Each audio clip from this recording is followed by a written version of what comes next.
Hello students, एक बार फिर से स्वागत है आपका आज की इस क्लास में।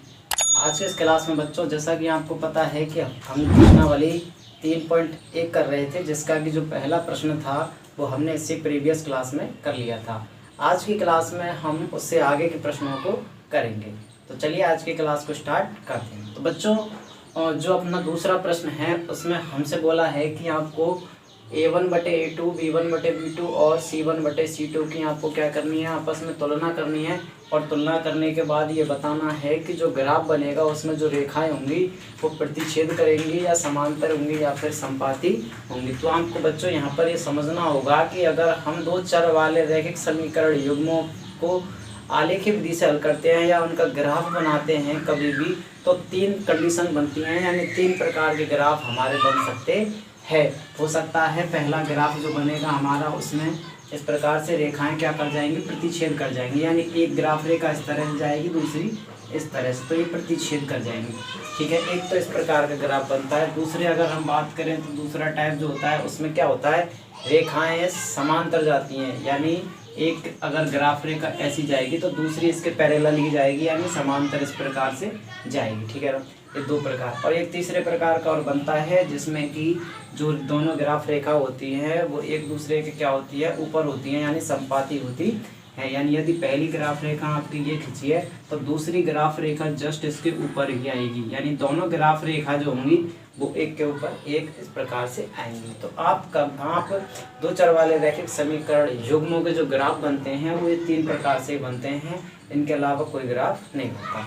तो बच्चों, हमको यही बताना है कि इस सब प्रश्न में हमको ग्राफ तो बनाना नहीं है, तो ग्राफ बनाए बिना ही हम बता सकते हैं कि रेखाएं प्रतिच्छेद करेंगी, समांतर होंगी या फिर संपाती होंगी। और वो क्या होगा, इनकी तुलना करके, यानी A1/A2, B1/B2 और C1/C2 इनकी तुलना करके हम बिना ग्राफ बनाए ये बता सकते हैं कि जो ग्राफ बनेगा उसमें रेखाएं प्रतिच्छेद करेंगी कि समांतर होंगी कि संपाती होंगी। ठीक है ना, तो चलिए स्टार्ट करते हैं। लेकिन आपको मालूम होना चाहिए कि इनके द्वारा कैसा पता चलेगा कि रेखा प्रतिच्छेद है कि समांतर है कि संपाती।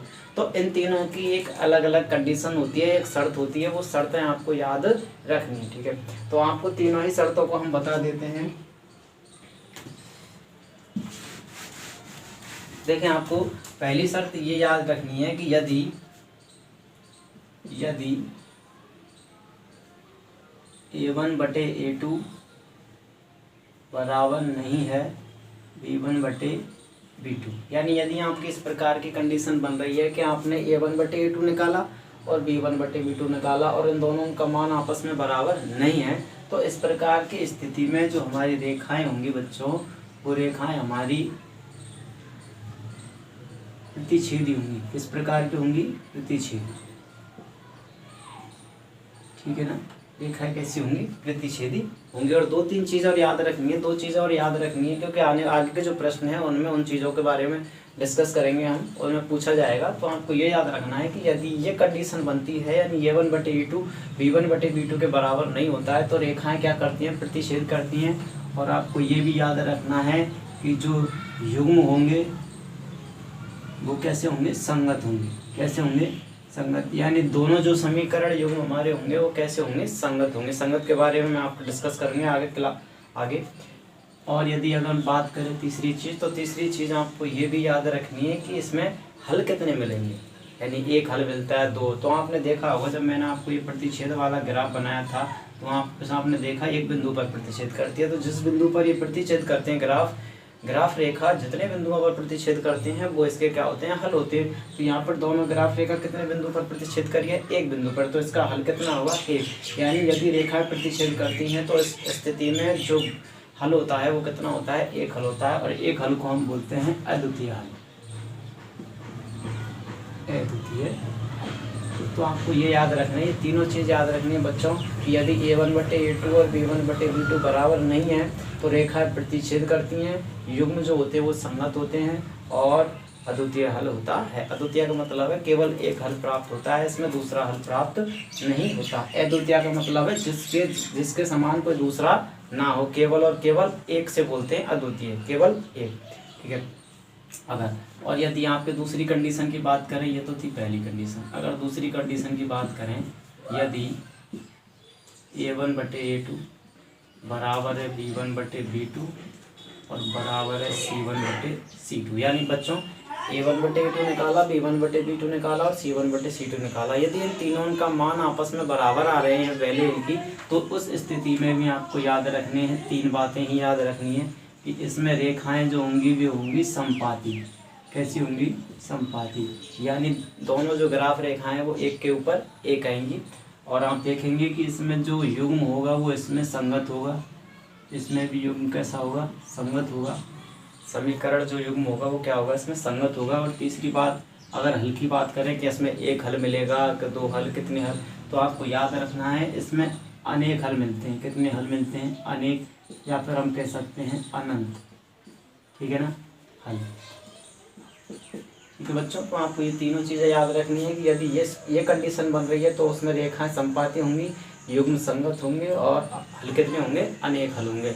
अब अनेक हल कैसे होंगे आपको मालूम होना चाहिए। ग्राफ समपाती वाला ग्राफ मैंने आपको बताया था, पहली ग्राफ रेखा ये मान लीजिए आपने 3 बिंदुओं के द्वारा ये ग्राफ बनाया है। ठीक है, इसके बाद आप दूसरा इसके ऊपर दूसरे समीकरण के द्वारा दूसरा ग्राफ खींचेंगे तो वो इसके ऊपर ही आएगा।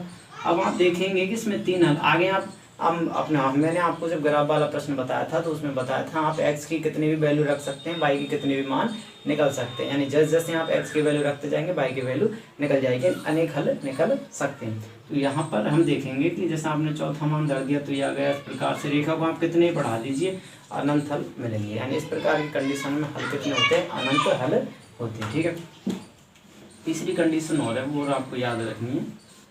तीसरी स्थिति में ये होता है कि यदि A1/A2 बराबर है B1/B2 और बराबर ना है C1/C2, ये कंडीशन अगर बनती है तो इसमें भी आपको 3 चीज़ें याद रखनी है। पहली चीज़ क्या याद रखेंगे? जो पहली चीज़ होगी वो आपको याद रखनी है कि रेखाएं क्या होंगी? इसमें समांतर होंगी। रेखाएं कैसी होंगी? इसमें समांतर होंगी। रेखाएं कैसी होंगी? समांतर होंगी। दूसरी अगर बात करें युग्म, इसमें कैसा होगा? तो बच्चों इसमें युग्म असंगत होता है। कैसा होता है? असंगत। यानी आप देखेंगे कि प्रतिच्छेद वाली कंडीशन में भी युग्म संगत होता है, समपाती वाली में भी युग्म संगत होता है और समांतर वाली में युग्म कैसा होता है? असंगत। अगर तीसरी चीज़ की बात करें तो इसमें हल कितने होंगे? तो देखेंगे आप इसमें कोई हल नहीं होगा, इसमें एक भी हल प्राप्त नहीं होगा। तो यहाँ लिखेंगे कोई हल नहीं। इसको हम आपको ग्राफ से समझाते हैं कि जब अगर समांतर रेखान वाला ग्राफ बन रहा है हमारे, जैसे पहली रेखा यूँ जा रही है, दूसरी रेखा यूँ जा रही है, तो आप बच्चों देखो रेखा एक भी बिंदु पर आपस में काटी नहीं है या प्रतिच्छेद नहीं करी, यानी मिली ही नहीं है। और जब दोनों ग्राफ रेखा मिलेंगे ही नहीं तो हल स्थिति में प्राप्त ही नहीं होगा। तो यहाँ पर इसीलिए हम कह रहे हैं कि ये बिंदु आप इनको कितना भी आगे बढ़ाते जाओ, कितना भी, लेकिन ये कभी भी एक भी बिंदु पर नहीं मिलेंगी। तो जब एक भी बिंदु पर नहीं मिलती हैं तो उसमें हल प्राप्त नहीं होगा, क्योंकि हल प्राप्त होने के लिए कम से कम एक बिंदु पर मिलना तो आवश्यक है। अगर एक बिंदु पर मिलेंगे तो एक हल।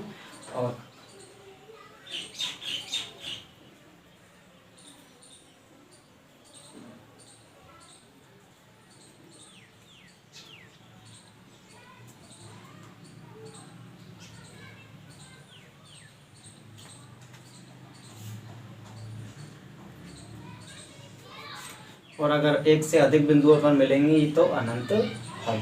ठीक है ना? इस प्रकार से हल मिलते। तो आप देखेंगे यहाँ पर रेखा मिल ही नहीं रही है तो हल ही प्राप्त नहीं हो रहा है, तो हमने क्या लिख दिया? कोई हल नहीं। अब इसमें असंगत, अब हम तीनों ग्राफ के माध्यम से बताते हैं। हमने एक ग्राफ इस प्रकार का बनाया था और एक ग्राफ हमने बनाया था इस प्रकार का। तो संगत और असंगत को यहाँ पर हम समझाते हैं। आपकी कन्फ्यूजन हो रही है कि संगत और असंगत क्या होता है। तो संगत का मतलब ये होता है बच्चों कि कम से कम जो ग्राफ आपने बनाया है उसमें ग्राफ रेखाएं कम से कम हल तो दें, कम से कम उनके द्वारा हल प्राप्त तो हो। अगर इस प्रकार हल प्राप्त हो रहा है, एक हो या दो हो, कितने भी हो, अगर हल प्राप्त हो रहा है यानी दोनों रेखाएं मिलनी चाहिए। दोनों रेखा अगर मिलेंगी तो इसमें संगत युग्म होगा, अगर नहीं मिलेंगी तो असंगत। यहाँ पर देखिए, यहाँ पर एक बिंदु पर प्रतिच्छेद कर रहे हैं लेकिन हल तो मिल रहा है। तो इस स्थिति में जब रेखाएं मिलती हैं, कम से कम एक हल हो या अधिक हल हो, तो उस स्थिति में संगत होते हैं। युग्म कैसे होते हैं? संगत होते हैं। यहाँ पर भी देखिए समपाती में भी एक से अधिक बार मिल रही हैं रेखाएं, तो इसमें भी क्या होगा? ये भी संगत होगा। यहाँ देखेंगे आप तो ग्राफ रेखा आपस में एक दूसरे को टच ही नहीं कर रही हैं, मिल ही नहीं रही हैं, तो इस स्थिति में जो युग्म होगा वो क्या होगा? असंगत होगा। तो यहाँ तक आपको ये क्लियर हो गए होगा। अब हम इसको करते हैं तो इनके आधार पर हम बताएंगे कि कौन सी रेखा, कौन से समीकरण युग्म में रेखा प्रतिच्छेद करेंगी। संपाती और समपाती। तो देखिए इसका जो पहला प्रश्न है उसको लिख लेते हैं। पहला जो प्रश्न है उसमें है 5x minus 4y plus 8, 5x minus 4y plus 8 बराबर 0। और जो दूसरा समीकरण है वो हमारा 7x plus 6y, 7x plus 6y minus 9 बराबर 0। ठीक है, तो ये अपने दो समीकरण हैं। अब देखिए बच्चों, आप यहाँ पर a1 b1 c1 इनसे कन्फ्यूज़ हो रहे हैं। बिल्कुल सिंपल सी चीज़ है। a1 क्या होता है, अपना जो पहला समीकरण होता है उसमें जो x का गुणांक होता है वो a1 होता है, y का गुणांक होता है वो b1 होता है, और जो अचर होता है क्या होता है, c1 होता है। ऐसे ही जो दूसरा समीकरण होता है उसमें x का गुणांक a2 होता है, y का गुणांक b2 होता है, और जो अचर होता है वो c2 होता है। यानी यहाँ पर हम देखेंगे कि जो दो चर वाला रैखिक समीकरण u होता है ये इस प्रकार का होता है, आपको मालूम होना चाहिए। ये होता है ax plus by plus c बराबर 0। क्योंकि यहाँ पर दो समीकरण है तो हम भी यहाँ पर दो लिख सकते हैं, ax plus by plus c बराबर 0। अब हमने a और a में भेद करना है, इनमें दोनों में अंतर रखने हैं, क्योंकि दोनों समीकरण में ये जो गुणांक है अलग अलग है। देखो यहाँ 5 या 7 है तो अलग अलग आते हैं। तो अपन क्या करेंगे, इसको a1, इसको b1 और इसको c1 दे देंगे, इसको a2 b2 और c2। ठीक है, यानी आई थिंक अब ये आपको समझ में आ गया होगा कि x के साथ a1 लग रहा है, y के साथ b1, और जो अचर होता है वो c1 होता है। दूसरे समीकरण में जो x के साथ होता है वो a2 होता है, और जो y के साथ होता है वो b2 होता है, और जो अचर होता है वो c2 होता है। तो यहाँ पर इनके तुलना करेंगे तो आप देखेंगे कि यहाँ पर a1 की वैल्यू कितनी है, 5 है, a1 का मान 5 है। और यहाँ पर देखेंगे कि b1 का मान कितना है, a1 का मान -4 है, और c1 का मान कितना है, 8। देखो बच्चों चिन्ह समेत लेना है आपको यहाँ पर, है ना। ये -4 है y का गुणांक, तो -4 ही b1 का मान होगा। अगर आप a2 का मान देखेंगे तो a2 का मान कितना है, 7 है यहाँ पर, और b2 का मान कितना यहाँ पर 6 है, और c2 का मान कितना है यहाँ पर -9। अब हमें क्या करना है, a1 बटे a2 करना है, b1 बटे b2 करना है, और c1 बटे c2 करना है। तो करिए सबसे पहले a1 बटे a2 करेंगे तो a1 का मान कितना है 5, a2 का मान 7। कटते हैं तो काटने, नहीं कट रहे तो यहीं छोड़ देंगे। ठीक है, आगे देखो अपन आगे करेंगे हम b1 बटे b2। b1 का मान कितना है -4, और b2 का मान कितना है 6। कट रहे हैं तो काट देंगे 2 से, 2 दूना 4 और 2 तिया 6, यानी ये आ गया -2/3। आप देखेंगे a1 बटे a2 5 बटे 7 है, और b1 बटे b2 कितना है -2/3। तो a1 बटे a2 और b1 बटे b2 दोनों के मान एक जैसे नहीं है, समान नहीं है। तो आपको कंडीशन याद आ गई होगी कि a1 बटे a2 और b1 बटे b2 बराबर नहीं है। तो ऐसी स्थिति में रेखा क्या करती है, प्रतिच्छेद करती हैं। तो यहाँ से हमारा आंसर मिल गया है। हम लिख सकते हैं चूँकि a1 बटे a2 जो है वो बराबर नहीं है b1 बटे b2 के, अतः इसलिए रेखाएं क्या करेंगी, इसलिए रेखाएं कैसी होंगी, प्रतिच्छेदी होंगी। इसलिए रेखाएं प्रतिच्छेदी होंगी। तो देखिए इस तरीके से बहुत ही सिंपल तरीके से हम पता लगा सकते हैं कि रेखाएं कब प्रतिच्छेद करती हैं, कब समांतर होती हैं, कब संपाती होती हैं। तो आगे के जो प्रश्न हैं उनको भी हम इसी प्रकार से करेंगे। चलिए अगले प्रश्न पर चलते हैं।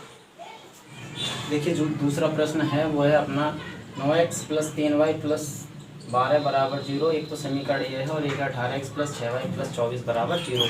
सबसे पहले इसके गुणांकों को लिखते हैं। a1 b1 c1 क्या है, तो यहाँ पर देखेंगे a1 की वैल्यू कितनी है, यहाँ पर 9 है, और यहाँ पर b1 की वैल्यू कितनी है 3 है, और c1 की वैल्यू कितनी है 12 है। अगर आप देखेंगे a2 कितना हो जाएगा 18, और यहाँ पर b2 कितना हो जाएगा 6, और यहाँ पर c2 कितना हो जाएगा 14। ठीक है, तो ये हुए a1 b1। अब क्या करेंगे, वही a1 बटे a2 b1 बटे b2 c1 बटे c2। तो देखिए a1 बटे a2 निकालते हैं। सबसे पहले a1 का मान कितना है 9, और a2 का मान 18। अब देखो कट रहा है यहाँ से, 9 एकम 9, 9 दूना 18। तो ये हो गया अपना 1/2। ठीक है, अब देखेंगे अब हम क्या करेंगे, b1 बटे b2 निकालेंगे। a1 बटे b1 का मान कितना है 3, b2 का मान 6, 3 एकम 3 और 3 दूना 6, ये भी आ गई 1/2। देखिए बच्चों अब ये दोनों एक जैसे आए हैं। जब एक जैसे, अगर ये दोनों एक जैसे नहीं होते तो ये कंडीशन बन जाती है। अब दोनों अगर बराबर हैं, a1 बटे a2 1/2, b1 बटे b2 भी 1/2, अगर दोनों बराबर हैं तो c1 बटे c2 भी निकालना पड़ता है। तो यहाँ पर c1 बटे c2 भी निकालना पड़ेगा। c1 बटे c2, c1 का मान कितना है 12 बटे में c2 का मान 24। तो इसको भी काट सकते हैं, 12 एकम 12, 12 दूना 24, यानी 1/2। आप देखेंगे तीनों की वैल्यू 1/2 है, यानी A1/A2, B1/B2 और C1/C2 आपस में तीनों क्या हैं, ये बराबर हैं। यहाँ लिख देंगे चूँकि A1/A2 बराबर है B1/B2 बराबर है C1/C2। तो आप देखेंगे ये जो कंडीशन बन रही है, तो इस कंडीशन में रेखा कैसी होती है, संपाती होती है। यहाँ लिख देंगे, इसलिए रेखाएं क्या होंगी, संपाती होंगी। तो ये था अपना इसका दूसरा प्रश्न। चलिए नेक्स्ट प्रश्न पर चलते हैं, तीसरे पर। तो जो तीसरा प्रश्न है अपना, वो है अपना 6x - 3y + 10 बराबर 0 और 2x - y + 9 बराबर 0। तो चलिए सबसे पहले इसके गुणांकों को लिख लेते हैं। यानी गुणांक A1 का मान कितना होगा यहाँ पर 6, B1 का मान कितना होगा यहाँ पर -3 और C1 का मान कितना होगा यहाँ +10। अब बात करें A2 की, तो A2 का मान कितना होगा यहाँ +2, B2 का मान कितना होगा -1। बाई के साथ गुणांक देखो, आप कुछ भी नहीं लग रहा, तो बाई के साथ 1 होता है। जिसके साथ कुछ गुणांक नहीं दिखता उसके साथ गुणांक 1 होता है हमेशा, 1 बाई बोलते हैं इसको हम। अब लेकिन माइनस का है तो माइनस का 1 बाई हो जाए, माइनस का 1 हो जाएगा, माइनस का 1 और C2 का मान हो जाएगा 9 प्लस का। ठीक है, वही A1/A2 निकालेंगे अपन। A1/A2, A1 का मान कितना है 6/A2 का मान 2। ठीक है, काटेंगे 2 1 कम 2, 2 3 6, यानी कितना आ गया 3/1 को हम 3 लिख सकते हैं। आप देखिए B1/B2 निकालेंगे, B1 का मान कितना है -3 अपॉन B2 का मान माइनस। देखो माइनस से माइनस कट गया, 3/1 और 3/1 को हम क्या लिख सकते हैं 3। देखो आगे दोनों बराबर आ गए, A1/A2 और A1/, तो C1/C2 भी निकालना पड़ेगा। तो चलिए C1/C2 निकालते हैं। यहाँ पर लिखते हैं C1/C2। देखिए C1 का मान कितना है 10 और C2 का मान 9, ये नहीं कट रहे हैं, तो ठीक है ये बराबर नहीं है। देखिए A1/A2 B1/B2 तो बराबर है, लेकिन C1/C2 बराबर नहीं है। तो आप देखेंगे तीनों में से कौन सी कंडीशन है, ये वाली, यानी A1/A2 बराबर है B1/, लेकिन बराबर नहीं है C1/C2, ये वाली कंडीशन है। और इस वाली कंडीशन में रेखा कैसे होती है, समांतर होते हैं। तो यहाँ हम यही बात लिखेंगे कि A1/A2 बराबर है B1/B2। ये दोनों तो बराबर है, लेकिन ये बराबर नहीं है, अतः बराबर नहीं है C1/C2 के। इस प्रकार की कंडीशन में हम क्या करते हैं, इसलिए रेखाएं क्या करेंगे, समांतर होंगी।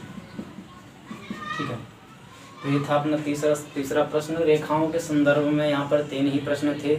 आगे जो प्रश्न है प्रश्न संख्या 3 करेंगे हम, जिसमें कि यहाँ रेखाओं की बजाय क्या पूछा जाएगा कि रेखा संपात प्रतिच्छेद करने समांतर या संपाती, इनकी जगह पर हमसे पूछा जाएगा कि जो हल होगा वो संगत होगा या असंगत होगा। तो बिल्कुल सेम टू सेम इसी तरह करना है, खाली हमें संगत और असंगत बताना है आपकी बार रेखाओं के प्रतिच्छेद। तो चलिए नेक्स्ट प्रश्न पे चलते हैं, तीसरे प्रश्न में। अब बच्चों अपना तीसरा जो प्रश्न है वो है, देखिए इसमें भी सेम टू सेम वही प्रोसेस करनी है, इनकी तुलना करनी है, लेकिन इसमें थोड़ा सा चेंज हो गया है कि इसमें हमें रेखाओं की बजाय, यानी रेखाओं की बजाय हमें बताना है कि जो समीकरण युग्म होंगे वो संगत होंगे या असंगत होंगे। लेकिन प्रोसेस सेम टू सेम वही है, उसी प्रकार की प्रोसेस है। ठीक है ना। तो चलिए ये अपना पहला प्रश्न है। इसमें अपन A1 B1 C1 निकालेंगे, उसके बाद A1/A2 A1/B2 और C1/C2 निकालेंगे। ठीक है, तो चलिए देखते हैं।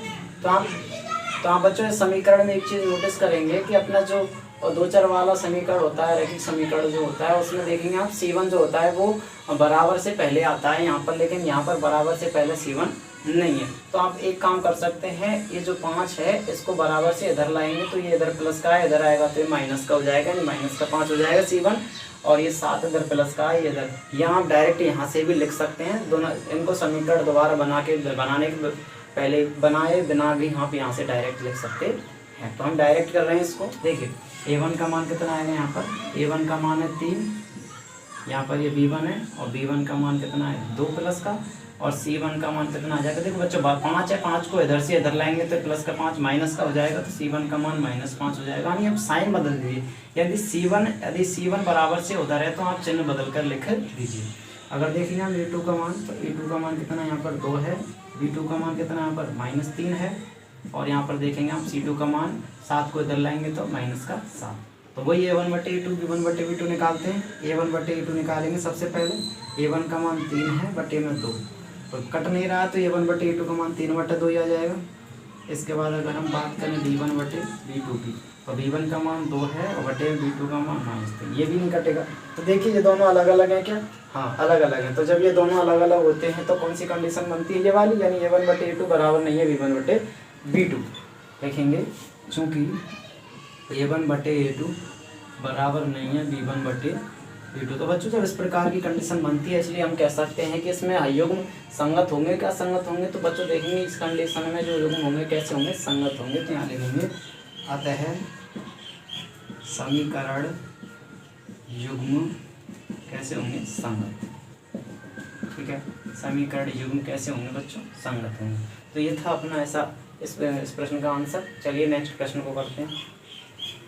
इसका दूसरा प्रश्न है अपना 2x - 3y बराबर 8 और 4x - 6y बराबर 9। यानी इसमें हमें सबसे पहले A1 और B1 और C1 A2 B2 C2 छांटनी है। तो छांटिए। A1 का मान कितना हो जाएगा यहाँ पर 2, B1 का मान कितना हो जाएगा -3 और C1 का मान, ये देखो C1 इधर ही है, ये इधर है, इधर से इधर लाएंगे तो ये -8 हो जाएगा C1। अगर हम देखेंगे A2 का मान कितना है 4 है, B2 का मान कितना आएगा यहाँ पर -6 है, और यहाँ पर देखेंगे हम C2 का मान कितना है 9 है। निकालें A1 9, लेकिन उधर है, इधर लाएंगे तो -1। ठीक है, अब यहाँ पर देखेंगे अपन A1 बटे A2 निकालेंगे। A1 का मान 2 बटे A2 का मान 4, काटेंगे तो 2 1 2, 2 दूना 4, हो जाएगा अपना 1/2। और निकालेंगे हम B1 बटे B2, B1 बटा B1 का मान -3, B2 का मान -6, माइनस से माइनस कैंसिल आउट हो गया, 3 1 3, 3 दूना 6, यानी ये भी 1 बटे। अगर ये दोनों बराबर आते हैं तो C1 बटे C2 भी निकालना पड़ता है। तो अब देखिए C1 बटे C2 भी निकालेंगे। C1 बटे C2, C1 का मान -8 है, C2 का मान -9 है।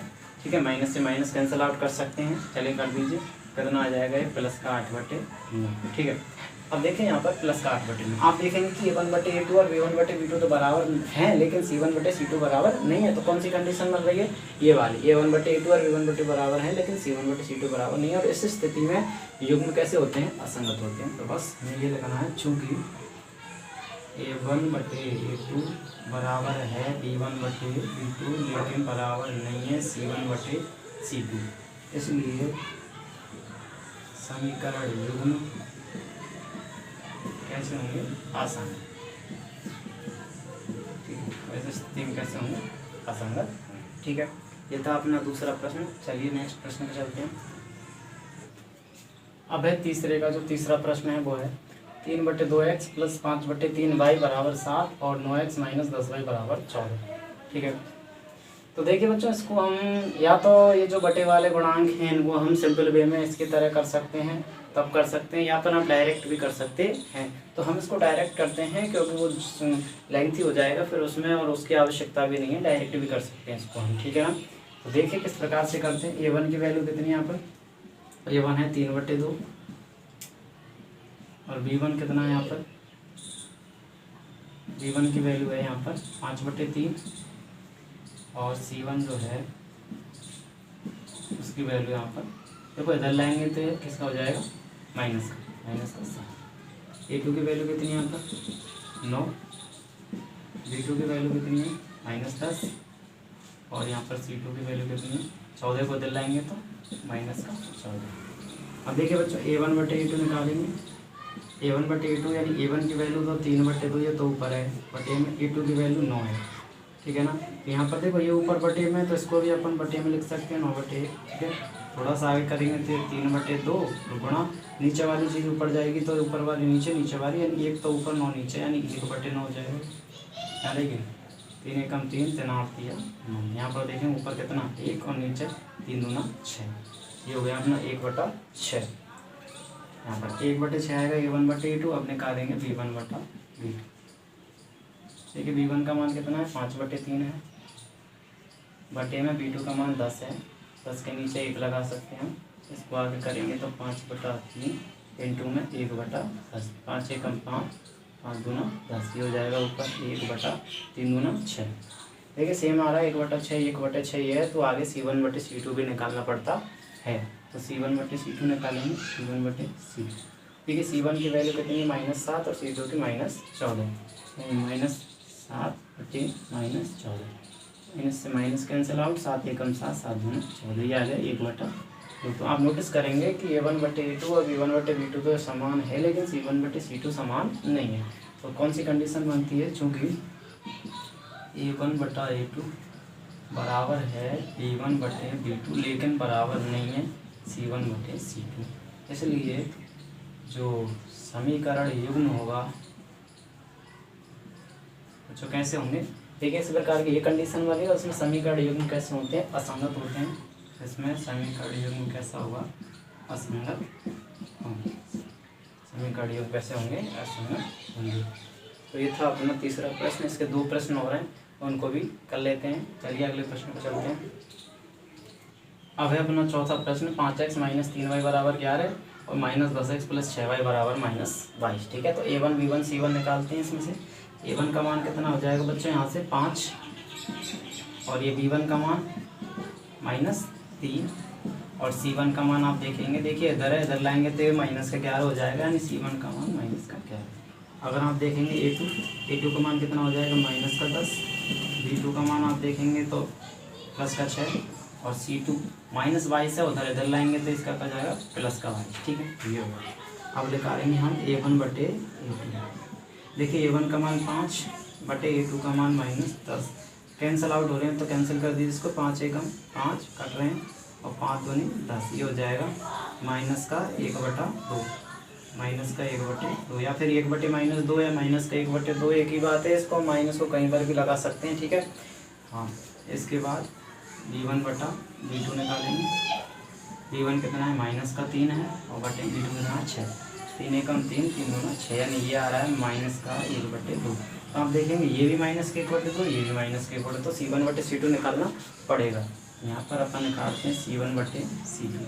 C1 की जो वैल्यू है वो कितनी है, यहाँ पर -11 है। C2 की वैल्यू कितनी है, 22 है। 11 एकम 11, 11 दूआ 22, यानी ये भी -1/2। यानी जब देखेंगे कि ये जो तीनों ही मान आए हैं, ये तीनों ही क्या आपस में बराबर हैं, और तीनों मान बराबर हैं, इसलिए हम कह सकते हैं कि चूँकि A1/A2 बराबर है B1/B2 बराबर है C1/C2, इसलिए हम कह सकते हैं कि जो समीकरण युग्म होंगे वो कैसे होंगे बच्चों, इस स्थिति में संगत। समीकरण युग्म संगत होंगे। ठीक है, तो यह है इसका एक लास्ट प्रश्न और बचा है, 5वां प्रश्न, उसको भी कर लेते हैं।